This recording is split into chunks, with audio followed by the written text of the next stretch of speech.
अस्सलाम वालेकुम, welcome to T20 के स्पेशल ट्रांसमिशन। इसी के साथ मैं हूं आपकी होस्ट रजिया खालिद और हमेशा की तरह हमारे साथ मौजूद है मोहम्मद ज़ीशान नवाज़।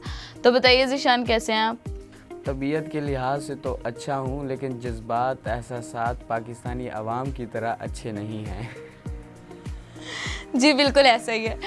आज हमारे पास मौजूद हैं बहुत सारी खबरें जिन पर हम डिस्कस करेंगे। चेयरमैन पीसीबी का बयान और साथ ही साथ साबिक क्रिकेटर्स के भी बयान। तो उससे पहले हम बात करेंगे आज होने वाली मैच की, जो कि न्यूयॉर्क में होने जा रहा है पाकिस्तान और कनाडा के दरमियान। तो बताइए ज़ीशान, आपको क्या लगता है कि पाकिस्तान आज का मैच जीत जाएगा या फिर से?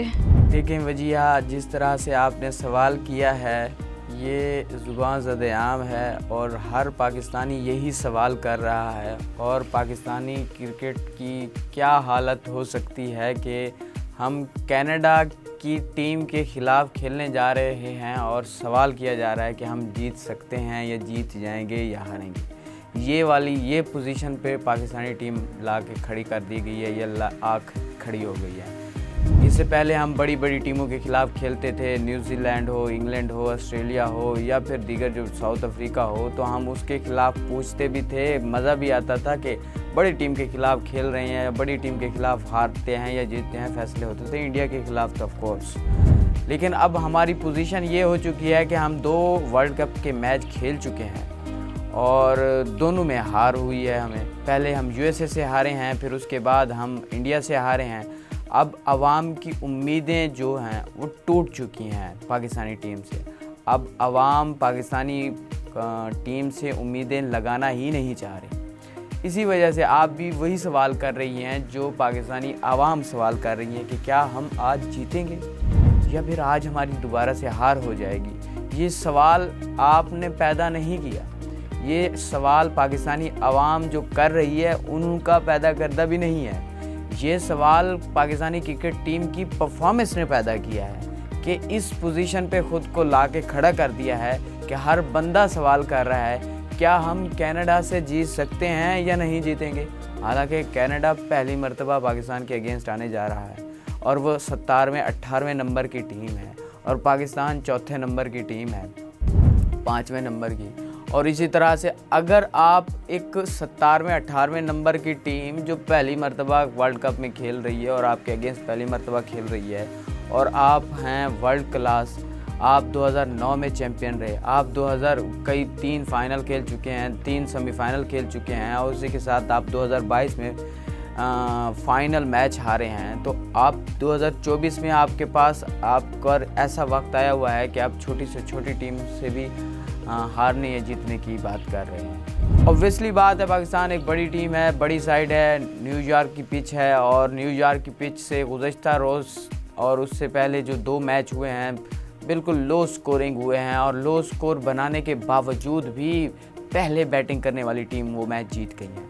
तो ज़ीशान, ज़रा इस बारे में बताइए कि आज पाकिस्तान को पहले बैटिंग करनी चाहिए या फिर बॉलिंग करनी चाहिए और क्या विकेट उतनी ही सुस्त होगी? ज़रा इस बारे में बताइए।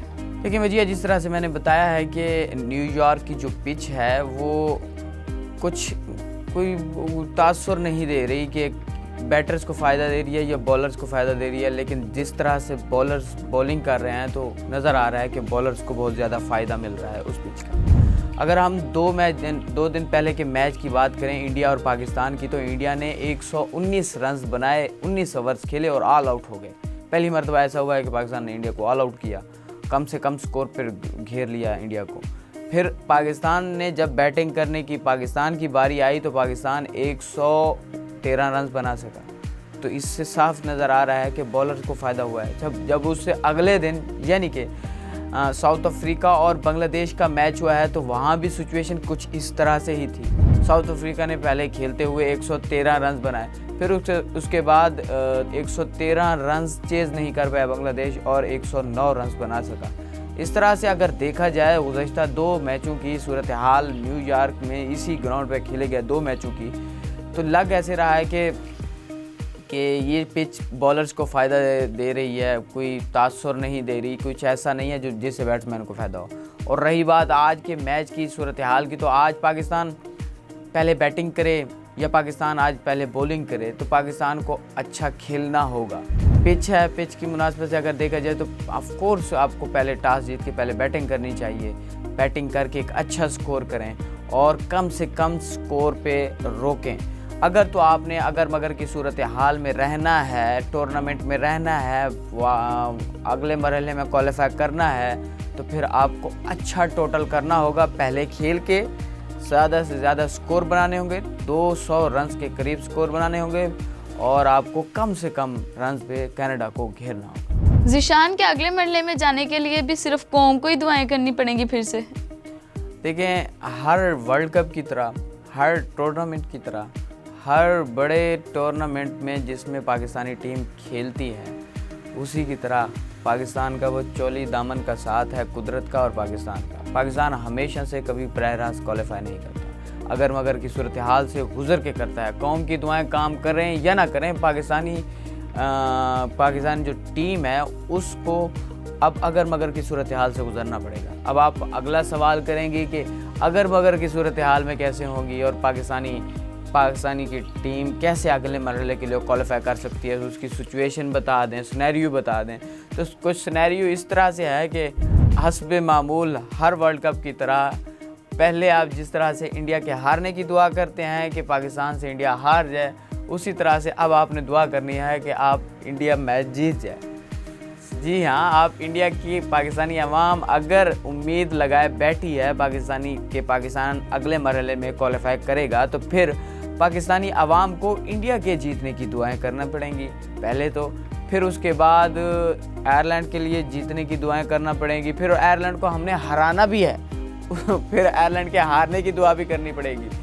तो पाकिस्तान के जो 2 बकिया मैच हैं, सबसे पहले तो वो 2 जीतने हैं पाकिस्तान के, जो एक आज है, एक 18। ये 2 मैच पाकिस्तान को जीतने हैं और उसी के साथ साथ दुआ करनी है कि इंडिया यूएसए को हरा दे और आयरलैंड यूएसए को हरा दे। बस ये 2 मैचों की दुआ करनी है। अगर पाकिस्तान 2 मैच अपने जीत जाता है और इसी तरह से यूएसए अपने दोनों मैच हार जाता है, तो फिर रन रेट पे फैसला होगा। फिर अगर मगर की सूरत हाल इधर आके अप्लाई करती है कि यहाँ रन रेट किसका बेहतर है, किसका नहीं है। अगर हम यूएसए की बात करें तो रन रेट के लिहाज से यूएसए पाकिस्तान से बहुत बेहतर है, क्योंकि वो 194 रन्स को चेज़ कर चुका है और 195 रन्स बनाए थे। और उसी के साथ साथ उन्होंने आयरलैंड को भी शिकस्त दी और पाकिस्तान को भी शिकस्त दी हुई है। और पाकिस्तान को शिकस्त किस तरह से दी हुई है, सुपर ओवर में आके दी हुई है। इससे आप अंदाज़ा लगा सकते हैं कि उसकी रन रेट पाकिस्तान से कई ज़्यादा बेहतर है। तो पाकिस्तान को अगर मगर में रहना है, अगर अगले मरहले में क्वालिफाई करना है, परफॉर्मेंस देनी है, तो फिर पाकिस्तान को ये जो अगले मैच हैं इनमें बेहतर से बेहतर रन रेट बनाना होगा। अच्छा ज़ीशान, ज़रा मुझे ये बताइए कि अगर हम स्कोर में आए तो ज़्यादा से ज़्यादा कितने स्कोर से जीतें, और अगर हम विकेटों में आए तो ज़्यादा से ज़्यादा कितनी विकेटों से जीतें, जिससे हमारा रन रेट जो है वो बेहतर हो जाए। देखिए वजिया कि ये एग्जैक्ट तो नहीं है कि सिचुएशन हम पहले बयान कर दें कि इस तरह से होना चाहिए, इस तरह, क्योंकि हमारा दूसरा मैच भी पड़ा है, मतलब कि चौथा मैच जो इस वर्ल्ड कप में है। हमें अब सूरत हाल ये है कि अगर हमें हमारी पहली बारी आती है तो फिर हम मैक्सिमम स्कोर बनाएं, मैक्सिमम मतलब कि 200 के करीब, 180 के करीब स्कोर बनाएं और कनाडा को 100 से कम मार्जिन पर रखें और ज़्यादा से इनके 10 के 10 खिलाड़ियों को आउट कर दें। इससे हमारा रन रेट बेहतर होगा। उसी के साथ साथ अगर हमारी दूसरी बारी आती है तो हम इसे कम से कम स्कोर पे रखें और कम से कम स्कोर रखने के साथ साथ जल्दी रन बना लें। मिसाल के तौर पर अगर हम 100 स्कोर पे इनको रख लेते हैं तो हमें 10 से 12 ओवर्स में ये टारगेट चेज़ करना पड़ेगा और अपनी विकेटें भी बचानी पड़ेंगी ताकि हमारा रन रेट बेहतर हो। अगर रन रेट बेहतर होगा तब ही जा सकेंगे। और इसी के साथ साथ यूएसए और इंडिया में से कोई एक टीम अपना तीसरा मैच जीत गई तो फिर पाकिस्तान अगर मगर की सूरत हाल से भी निकल जाएगा। ये मैं आपको पहले बता रहा हूँ कि यूएसए अगर अपना तीसरा मैच जीतती है तो फिर पाकिस्तान इंडिया पे रिलाय करेगा कि इंडिया हारे फिर अपना अगला मैच, फिर इंडिया का कनाडा के साथ, आयरलैंड के साथ है। क्या आयरलैंड इंडिया को हरा सकती है? तो सूरत हाल कुछ थोड़ी बहुत गंभीर हो रही है। दुआएं करनी भी हैं, नहीं भी करनी, किस तरह से करनी है, किस तरह से नहीं करनी, तो थोड़ा बहुत काफ़ी इंटरेस्टिंग होने जा रहा है। जी, तो मिलते हैं एक छोटे से ब्रेक के बाद। आप कहीं मत जाइएगा, मिलते हैं एक छोटे से ब्रेक के बाद।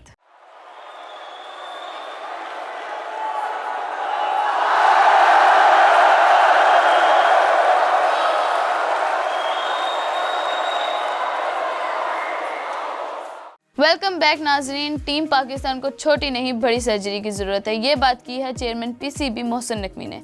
तो ज़ीशान, इस बारे में ज़रा बताइए कि किस हद तक सर्जरी की ज़रूरत है। वजिया, जिस तरह से कौमी टीम की परफॉर्मेंस है तो सर्जरी तो बड़े लेवल की नज़र आ रही है, और उसी तरह से मोहसिन नकवी ने भी इस बात पर कहा है कि छोटी सर्जरी, पहले समझ रहा था कि मैं छोटी मोटी सर्जरी से काम चल जाएगा, लेकिन अब बड़ी सर्जरी की ज़रूरत है। अब बड़ी सर्जरी किस हद तक होगी? क्या वो खिलाड़ियों तक महदूद रहेगी या फिर मैनेजमेंट तक भी आएगी? मैनेजमेंट में क्या कोचेस पर भी आएगी?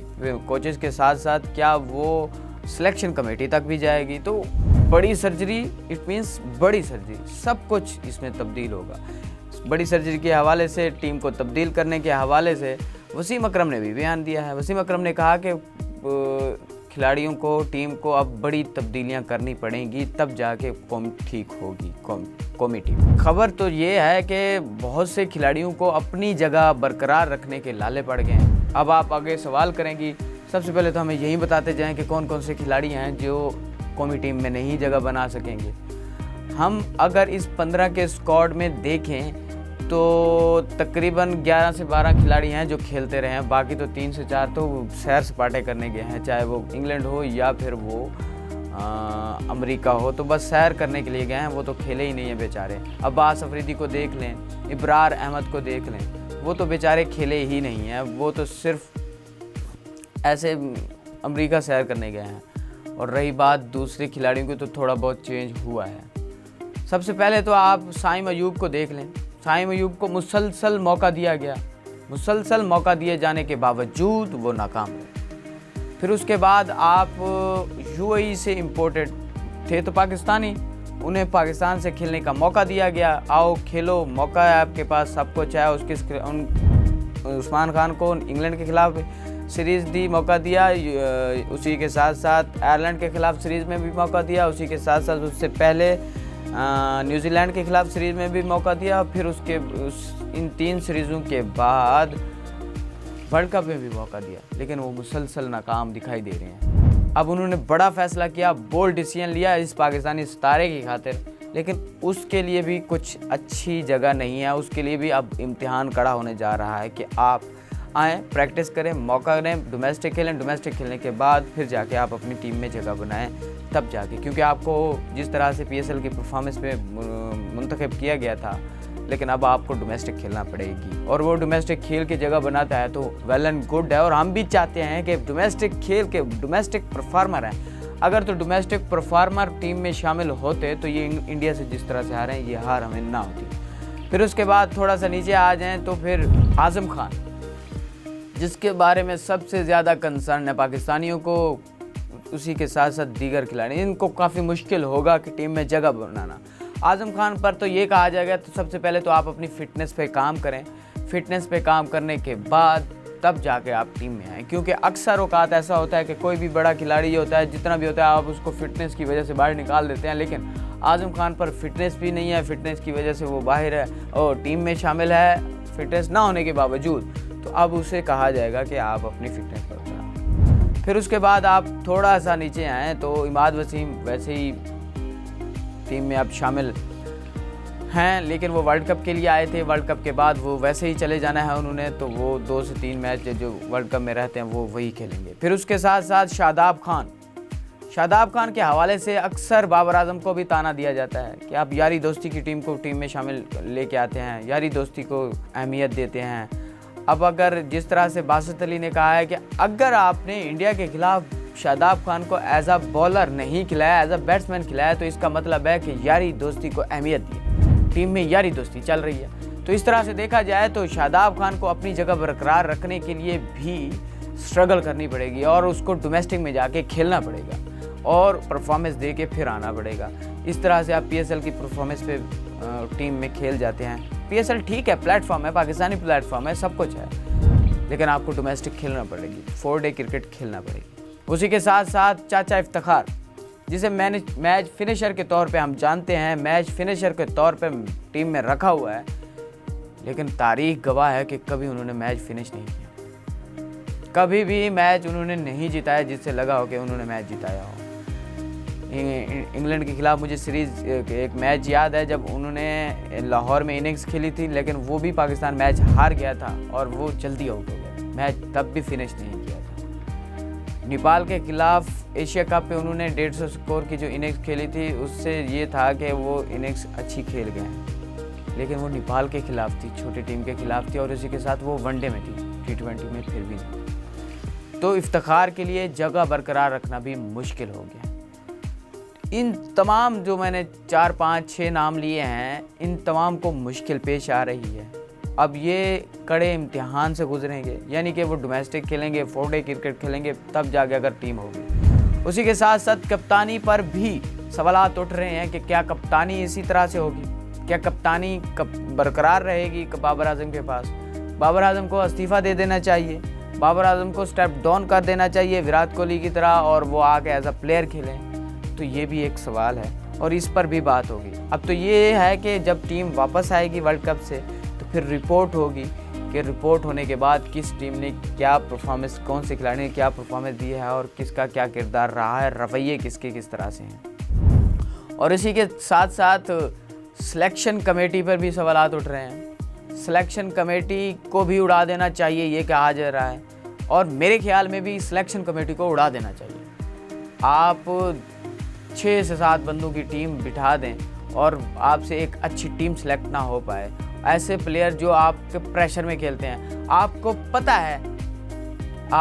पता है कि खिलाड़ी में इख्तलाफात पाए जाते हैं, खिलाड़ी एक दूसरे से बात करने से कतराते हैं, बात नहीं कर पा रहे, फिर भी आप उन्हीं खिलाड़ियों को सिलेक्ट कर रहे हैं। तो आप एक टीम नहीं होके खेल रहे, एक यकजान नहीं होके खेल रहे, तो फिर कैसे हो सकता है। तो फिर सिलेक्शन पे भी सवालात उठ रहे हैं।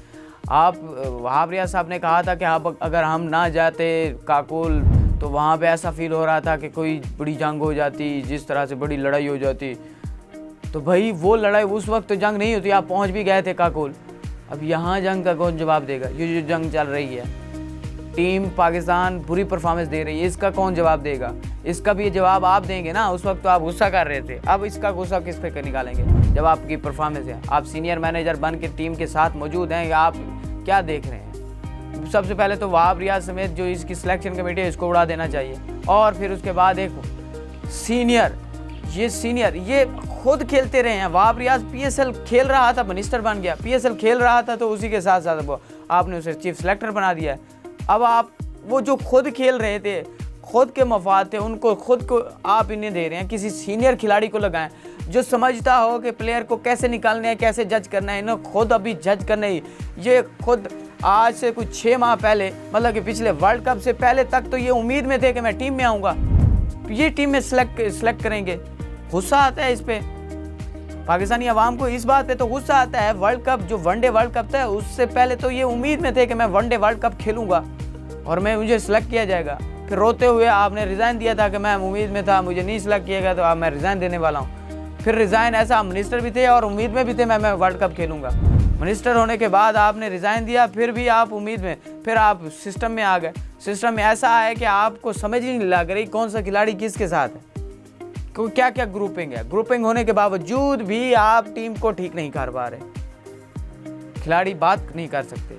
आप बात करने के साथ साथ आप वसीम अकरम की स्टेटमेंट ले रहे हैं, बासित अली की स्टेटमेंट ले लें, कामरान अकमल की स्टेटमेंट ले लें, मोहम्मद हफीज़ की स्टेटमेंट लें, किस साबिक खिलाड़ी की, किस साबिक क्रिकेटर की स्टेटमेंट लें, जिससे यही अंदाज़ा होता है कि टीम में ग्रुपिंग चल रही है, बात नहीं कर पा रहे एक दूसरे से। ज़ीशान मोहसिन नकवी साहब ने यह भी कहा था कि मुझे अच्छी तरह मालूम है कि टीम में क्या चल रहा है। तो जब उन्हें मालूम था कि टीम में क्या चल रहा है तो उन्होंने बेहतर क्यों नहीं किया? देखें वजिया, जिस तरह से मोहसिन नकवी साहब जिस तरह आए हैं, 2 से 3 माह हुए हैं, आते ही सर्जरी करने लग जाते, आते ही वो टीम तब्दील करने लग जाते, आते ही बड़े फैसले करने लग जाते, तो टीम बनाना मुश्किल हो जाता। क्योंकि 2 से 3 माह पड़े थे, 2 सीरीज़ों के बाद वर्ल्ड कप था, तो इस वजह से उन्होंने मौका दिया है खिलाड़ी सुधर जाएं, खिलाड़ी अपनी परफॉर्मेंस के साथ साथ अपने ताल्लुकात भी बेहतर करें, तब जाके वो टीम को जब खुद ब खुद इंसान ठीक हो जाए, खुद ब खुद सिस्टम ठीक हो जाए, तो किसी को एक्शन लेने की क्या ज़रूरत है। उन्होंने तो मौका दिया इनको कि भाई आप ठीक हो जाएं, आपको पूरा मौका है। और वो ये देख भी रहे थे कि जिस तरह से परफॉर्मेंस आती है वर्ल्ड कप में, उस की परफॉर्मेंस के बाद कोई बड़ा फैसला करेंगे। ये तो नागुज़ीर था, जिस तरह से इनके ताल्लुकात चल रहे थे या इनके दरमियान या दोस्ती यारी चल रही थी, तो उन्होंने फैसले किए हुए थे। बट उन्होंने ऐलान अब किया है कि बड़ी सर्जरी करेंगे। इससे पहले उन्होंने फैसला किया हुआ था कि वर्ल्ड कप के बाद एक बड़ी सर्जरी, छोटी मोटी सर्जरी करनी थी। उन्होंने टीम से यारी दोस्ती, ग्रुपिंग ख़त्म करनी थी, ताल्लुकात जो ख़राब हैं खिलाड़ियों के आपस में ठीक करने थे या निकाल देना था दोनों को। लेकिन अब जब परफॉर्मेंस ही नहीं आए तो फिर उन्होंने बड़ी सर्जरी का ऐलान किया है और ऐलान कहा है कि अब मैं करूँगा परफॉर्मेंस की बुनियाद पे भी सब कुछ। और उसी के साथ साथ ये जो ताल्लुकात ख़राबी की वजह है ना, ये थोड़ा बहुत माजी में लेके चले जाएं तो ये चलता है। कुछ हमारे साबिक क्रिकेटर्स जो टीवी पे बैठ के एक एक बात को, छोटी छोटी गलती को पकड़ के फुल तनकीद करते थे, वो आज टीम में है। अब उन टीम की उनकी परफॉर्मेंस बुरी होती है तो उन पे सवालात होते हैं, तो बस ये चलता रहता है। जी तो नाजरीन, अब वक्त हो जाता है एक छोटी सी ब्रेक का। मिलते हैं एक छोटी सी ब्रेक के बाद।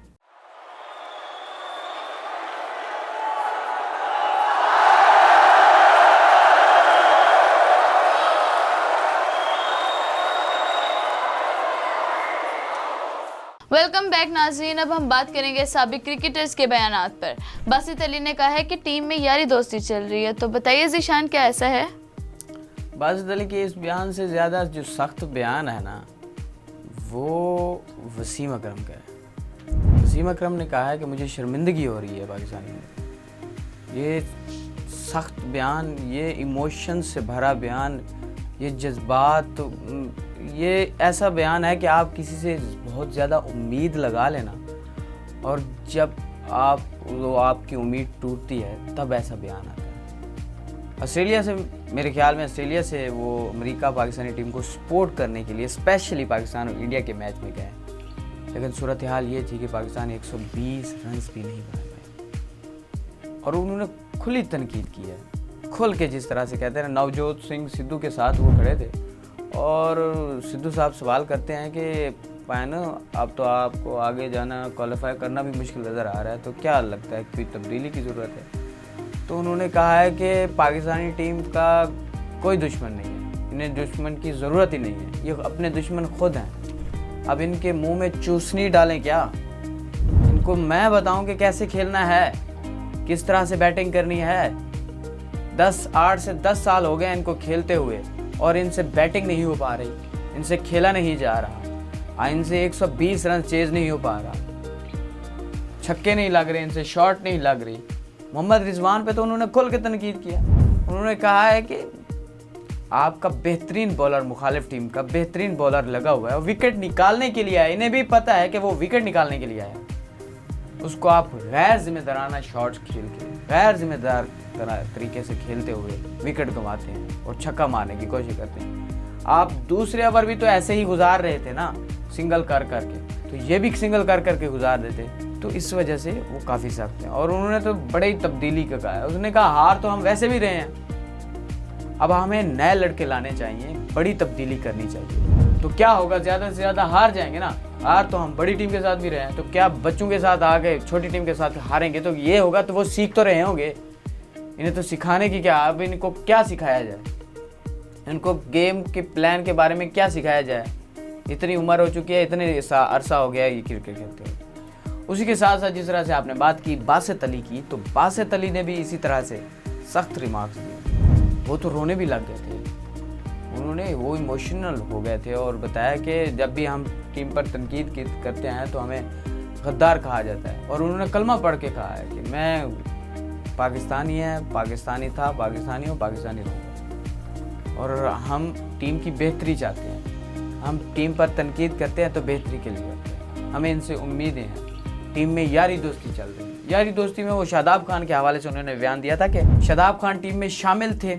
शादाब खान को अगर आपने बॉलिंग नहीं दी, जबकि आपने सिलेक्ट उसे ऑलराउंडर किया था, बॉलर ऑलराउंडर था, अगर आपने उसे बॉलिंग नहीं दी तो और टीम में भी शामिल था, यानी कि प्लेइंग 11 में भी शामिल था, तो आपने उसे एज अ बैट्समैन टीम में शामिल किया और आपके बैट्समैन बैठे हुए हैं और आप उसे टीम में शामिल कर रहे हैं। और इसका मतलब ये है कि यारी दोस्ती की टीम चल रही है क्या?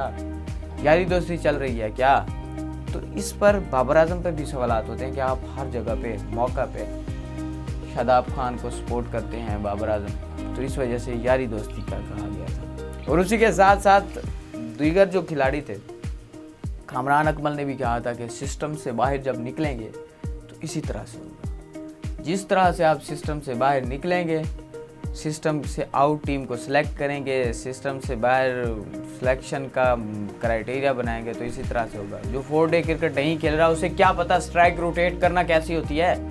जो टेस्ट नहीं खेलते उन्हें क्या पता कि स्ट्राइक रोटेट कर करके 6 रन कैसे लिए जाते हैं। पाकिस्तान छक्का भी ना मारता, पाकिस्तान चौका भी ना मारता, 120 बॉलों पे सिर्फ और सिर्फ स्ट्राइक रोटेट करता रहता। कोई ऐसा शॉट निकल जाता जिसमें 2 बन जाते, और अगर किसी में 5 रन बनते हैं तो किसी में 7 बन जाते।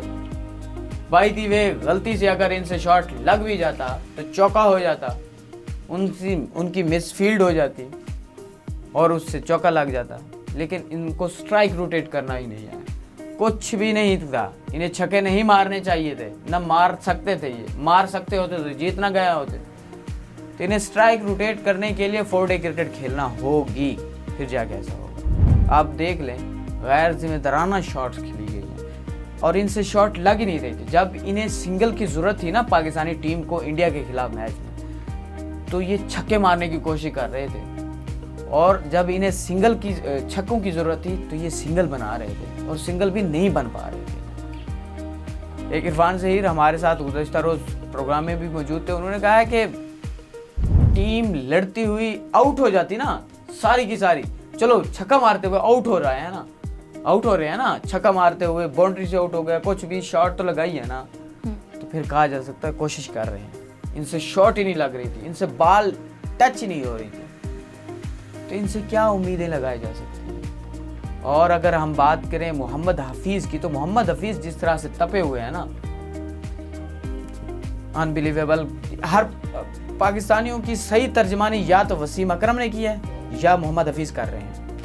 मोहम्मद हफीज़ ने कहा है कि जिसको आप लाए हैं ना इस वर्ल्ड कप के लिए, वो तो पार्ट टाइम आए थे, लीग्स चल नहीं रही थी। लीग उन्होंने कहा चलो नहीं, लीग नहीं चल रही तो क्या फारिग टाइम है, वर्ल्ड कप खेल लेते हैं।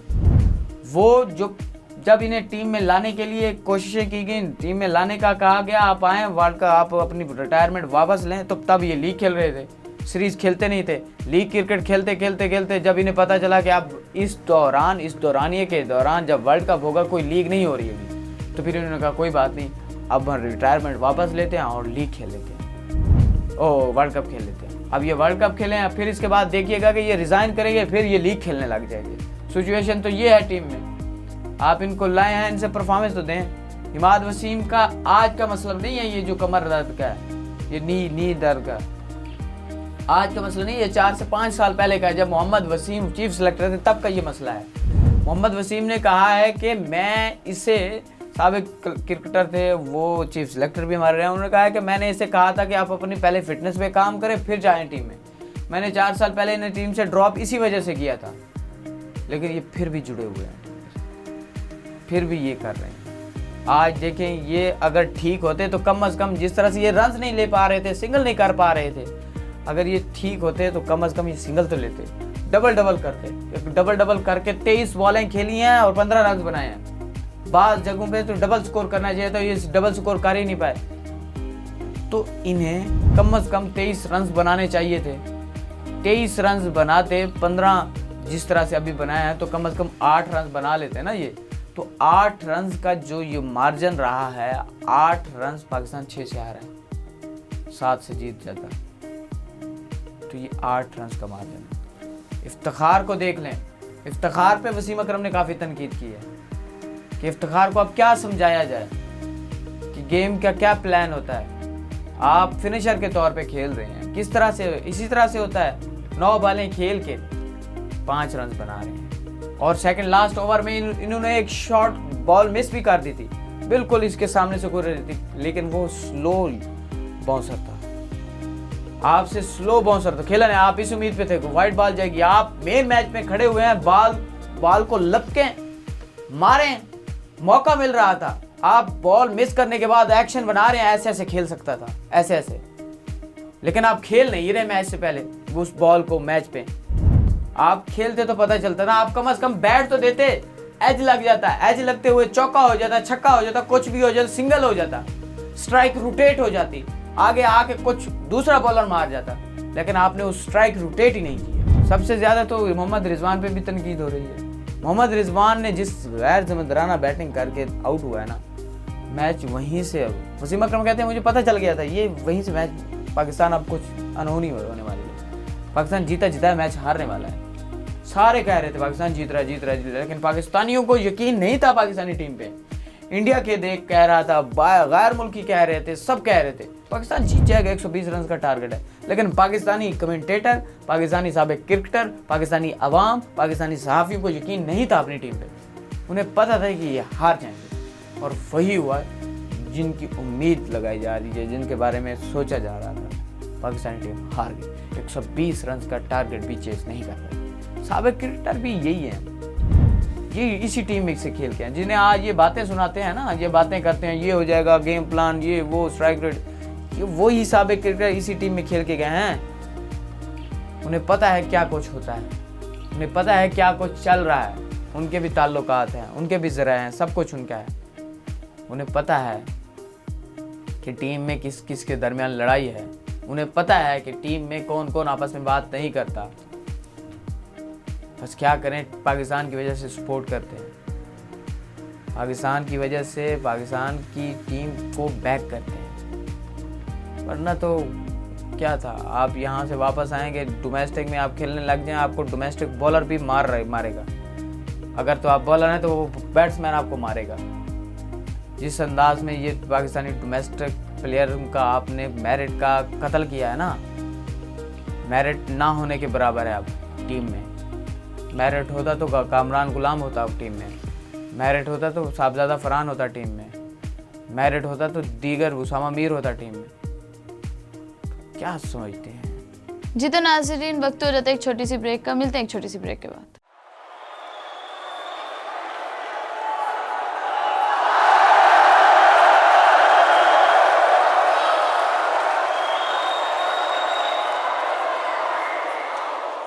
वेलकम बैक नाज़रीन। अब हम बात करेंगे गुज़श्ता रोज़ होने वाले मैच की, जो कि साउथ अफ्रीका और बांग्लादेश के दरमियान हुआ। तो ज़ीशान, इस मैच के बारे में ज़रा कुछ बताइए।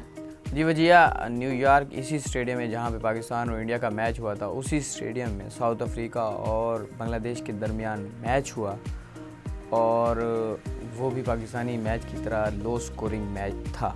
जिस तरह से हमने पहले पिच पर बात की है, तो ये भी यहाँ भी सिचुएशन वही है। पिच पे अब हम बात नहीं करेंगे, बट ये ज़रूर है कि पिच का असर ज़रूर है, लेकिन मैच पर ज़रूर करेंगे कि मैच में क्या परफॉर्मेंस रही, कितना स्कोर किया किसने और किसने किया। बांग्लादेश का और साउथ अफ्रीका एक ही ग्रुप में हैं, और बांग्लादेश का दूसरा और साउथ अफ्रीका का तीसरा मैच था, और साउथ अफ्रीका ने बांग्लादेश को हरा के सेमीफाइनल के लिए सुपर 8 मरहले के लिए, अगले जो मरहला है उसके लिए क्वालिफाई करने वाली पहली टीम भी बन गई है, क्योंकि वो 3 के 3 मैच ही जीत चुकी है। साउथ अफ्रीका ने पहले खेलते हुए उसने 113 रन बनाए। 113 रन के जवाब जब बांग्लादेश की बारी आई, तो बांग्लादेश भी पहले स्टार्ट अच्छा हुआ, मार रहे थे, सब कुछ था, फिर लड़खड़ा गए, और ऐसा लड़खड़ाए कि पाकिस्तान की तरह वो भी हार गए, और 4 रन से हार गए। 113 के जवाब में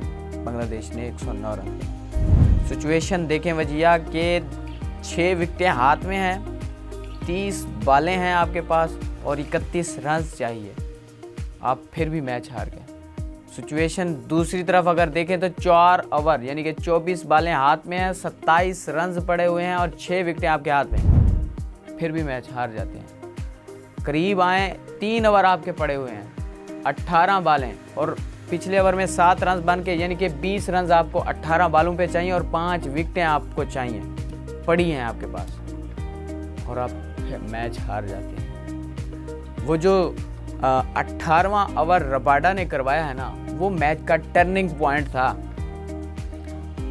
उसकी जो पहली बॉल थी विकेट वाली, विकेट ली उसने। उस ओवर में जो 18वें ओवर में 2 रन बनने, 2 सिंगल और 1 विकेट, बाकी मैच यूं 18 रन पड़े थे 12 बालों पे। और बांग्लादेश से वो नहीं बन पाए। पाकिस्तान के पास भी सूरत हाल इसी तरह से थी और पाकिस्तान से नहीं बन पाए। इसी तरह से बांग्लादेश से भी वही हुआ जो उनसे नहीं बन पाया और बांग्लादेश हार गया ये। अब बांग्लादेश को अगले मरहले में जाने के लिए अपने 2 मैच जीतने होंगे या फिर पाकिस्तान की तरह अगर मगर की सूरत हाल में जाना होगा। लेकिन साउथ अफ्रीका पहली टीम बन गई है अगले मरहले में क्वालिफाई करने के लिए। लेकिन मैं यहाँ पे अफसोस ही कर सकता हूँ बांग्लादेश टीम के साथ, बांग्लादेशी अवाम के साथ। हम भी खुद दुखी हैं, हम समझ सकते हैं उनका दुख कि इतना कम स्कोर करने के बाद भी जब टीम हार जाए ना। अब बांग्लादेश छोटी टीम नहीं रही अफगानिस्तान की तरह, ये बड़ी टीमें हैं, मिच्योर टीमें हैं, समझती हैं, लेकिन फिर भी ये इमेच्योरिटी का मुजाहिरा करती हैं तो फिर गुस्सा आता है, दुख भी होता है पाकिस्तानी अवाम को भी और बांग्लादेशी अवाम को भी। जी, तब हम बात करेंगे आगे होने वाले मैच की, जो कि पाकिस्तान और कनाडा के दरमियान कुछ देर बाद होने जा रहा है। तो शान जरा मुझे इस बारे में बताइए कि पाकिस्तान और कनाडा की इस मैच के बाद से कितनी तैयारी है? देखिए वजीहा, पाकिस्तान और कनाडा के दरमियान मैच है और पाकिस्तान इंडिया से हारने के बाद अगले दिन एक दिन रेस्ट किया, कोई प्रैक्टिस नहीं की और उससे अगले दिन कनाडा के साथ खेलने जा रहे हैं। पाकिस्तान की वही तैयारी है जो इंडिया के खिलाफ थी, क्योंकि अगले दिन तो वो प्रैक्टिस ही नहीं की उन्होंने। तो पाकिस्तान की सेम सिचुएशन वही है। टीम में तब्दीली के हवाले से अभी तक तो कोई देखते हैं क्या होता है, लेकिन कनाडा की तैयारी ज़रूर है। कनाडा अपना पहला मैच जो हारा है वो 194 रन बना के हारा है, फिर जाके हारा और 197 रन यूएसए ने बनाए थे। फिर उसके बाद जब उसका आयरलैंड के साथ मैच हुआ तो उसने 137 रन बनाए। तो यूं वहाँ पे भी उसने उसको डिफेंड किया और वो मैच जीत गया। तो कनाडा एक तो मुसलसल खेल रहा है, तीसरा मैच है उसका पाकिस्तान की तरह। दूसरा वो उसके मैचों के दौरान थोड़ा सा मार्जिन है, टाइम है, तो वो एक मैच खेल के 5 दिन 4 दिन रेस्ट करके फिर अगला दिन मैच खेल रहा है। तो उसकी तैयारी तो है और पाकिस्तान के ख़िलाफ़ तो वो खेलेगा। और उसी के साथ साथ अब वो पाकिस्तान के साथ मैच है तो उसकी वो तैयारियां कर रहे होंगे। वो ऐसा नहीं है कि वो ना कर रहे हैं। छोटी टीम को हमेशा से ऐसा एज रहा है कि वो मार्जिन है, जीत गए तो अपसेट है, हार गए तो कोई बात नहीं, बड़ी टीम थी, लेकिन वो कोशिश ज़रूर करते हैं। आपको कभी भी कहीं भी कोशिश नज़र आपने देखनी है ना, देखनी है तो छोटे बंदे में देखें, छोटी टीम में देखें, छोटे जो काम होता है ना उसमें देखें। वो कोशिश कर रहा होता है, स्ट्रगल कर रहा होता है, बड़े को नीचा दिखाने के लिए, बड़े को हराने के लिए, बड़े को एक तरह से उसके जो ख्वाब हैं चिकनाचूर करने के लिए। तो हमेशा स्ट्रगल छोटा करता है, तो वो स्ट्रगल करेगा आज और वो कोशिश करेगा कि पाकिस्तान को किसी ना किसी तरह से हराएं। एक और बात है कि बाबर आजम के दोस्त भी खेल रहे हैं कनाडा की टीम में, जो बाबर आजम के साथ कलीम सना 2009 में पाकिस्तान अंडर 19 में थे, वर्ल्ड कप 2010 में अंडर 19 के में भी सिलेक्ट हुए थे। और उसी के साथ साथ वो बाबर आजम के साथ 7 से 8 साल से ज़्यादा वो टीम में थे और बाबर आजम के साथ खेलते रहे हैं। तो वो बॉलर हैं, न्यू बॉल के बॉलर हैं। तो वो बाबर आजम को, मोहम्मद रिजवान को वो बॉलिंग कराएंगे तो पता चलेगा कैसे हैं। तो वो कलीम सना का लाहौर से ही ताल्लुक़ है, तो अब वो कनाडा में रहते हैं, तो वहाँ के प्लेयर हैं मकामी। अब देखते हैं कि यार नतीजा निकलता है। लेकिन मैं फिर वही कह रहा हूँ जिस तरह से प्रोग्राम के शुरू में कहा था कि पाकिस्तान को अगर मगर में रहना है तो फिर ये मैच जीतना होगा। अगर तो पाकिस्तान को अगर मगर पे आ जाता है तो फिर पाकिस्तान को रन रेट पे फैसला होगा। तो फिर पाकिस्तान को जीतना होगा और अच्छे मार्जिन से जीतना होगा। थोड़े बहुत 1-2 विकेट या 1-2 रन से नहीं जीतना, बल्कि 50 से ज़्यादा रन पे जीतना है, 80 रन पे से जीतना है। और उधर देखें तो कम ओवर भी पड़े हों, अगर टारगेट चेस करना हो तो ओवर भी पड़े हों और साथ में विकेटें भी आपके हाथ में हों, तब जाके आप खेलेंगे। अच्छा जी शान, अगर आज पाकिस्तान टॉस जीत जाता है तो उसे क्या करना चाहिए, बैटिंग या बॉलिंग? लेकिन वजिया ये जो पिच है ना जहाँ पे पाकिस्तान और कनाडा का मैच होने जा रहा है, इस पर कहा जाता है कि जो टॉस जीत के पहले बॉलिंग करनी चाहिए। और जो गुज़श्ता 2 मैच हुए हैं टॉस जीत के बॉलिंग करने वाले हार गए हैं। तो कुछ नहीं कहा जा सकता, कुछ भी हो सकता है इसमें। मैच डे पे मैच की सिचुएशन से ही फैसले होते हैं। पाकिस्तान टॉस जीता था इंडिया से ना, पहले बारी उसे दी, 120 रन बनाए, पाकिस्तान फिर भी हार गया। श्रीलंका, साउथ अफ्रीका पहले खेला, साउथ अफ्रीका पहले खेल के भी टीम जीत गया, और बांग्लादेश बाद में खेल के भी हार गया। तो सिचुएशन पे ये नहीं है, ये सिचुएशन पे डिपेंड करता है, उस पर टॉस पे कम होता है मेरे ख्याल में अब। और रही बात दूसरी, तो पाकिस्तान को टॉस जीत के पहले खेलना चाहिए। मैं चाहता हूँ ज़्यादा से ज़्यादा स्कोर बनाने चाहिए, और उसी के साथ साथ पाकिस्तान को कनाडा को जल्द से जल्द आउट करना चाहिए। अगर पाकिस्तान हार भी जाता है टॉस और पाकिस्तान को पहले बॉलिंग करनी पड़ जाती है, तो फिर पाकिस्तान को कम से कम रन्स पे आउट करना होगा। 50 से 100 के दरमियान इसे आउट करें कनाडा को। फिर आउट करने के बाद पाकिस्तान को 6 से 7 ओवर्स में, कम से कम ओवर्स में पाकिस्तान को इनको रन्स बना लेने चाहिए, और मैक्सिमम विकेट्स अपने पास रखनी चाहिए, ताकि रन रेट बेहतर हो, आगे क्वालिफाई करना है तो। लेकिन फिर वही बात है, उम्मीद लगा रहे हैं ना हम टीम से, उम्मीद लगा रहे हैं। अगर जिस तरह से यूएसए से हारे हैं, इंडिया से हारे हैं, तो उम्मीद तो अब काफ़ी फैंस दिल टूट चुके हैं, तो वो नहीं लगा रहेंगे। बट हम पॉजिटिव सोचते हुए उम्मीद ज़रूर लगा सकते हैं। जी तो नाज़रीन, अब हमारे प्रोग्राम का वक्त हो जाता है ख़त्म। मिलते हैं एक नए दिन के साथ, तब तक के लिए अल्लाह हाफिज़।